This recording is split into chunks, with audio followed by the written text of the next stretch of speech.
Sicela bene voice eshini. Kanti angazi ukuthi uNkulunkulu uzongipha equality yomuntu.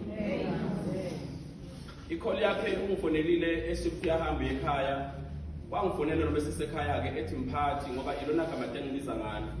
Akakazi uStella mina ngixabane naye. Ngiyengizwa abantu uma kufika esikhathini esinjengalesi bakhuluma kahle ngomuntu, cha mina lo ngingammela ngisezulwini.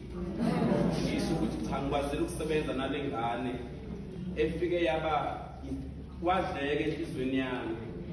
Uyangifonela ukuthi mphathi angizuphumelela sekuvela into esososo ekhaya. Angifunanga nokudoubt ke uma esho njalo noma ngabe uStella becela manje ukuthi mphathi angisezukuya ngiyajika manje ngivele nokukhuleka ngoba ubeyile hlobo lomuntu engingamdoubt umsebenzi noma eseletha ama sick note vele ngithi angiwafuni Stella ngoba ngiyakwazi ukuthi uma ususebenza uyayenza into yakho. Bekumele ngi-spray nomngcwabo khona ke vephelile ngidebate nomunye zakwethu ngithi hey ngiyasaba ngizothi indlela lapha na ibi and kunale ngozi etrendayo kuthiwa yenzakale kufanele unephasi we-N3 sengiyakusaba ukuhamba kulezi insuku ngoba imvula zimbi kanti angazi ukuthi kulezo ngozi kunomuntu wami.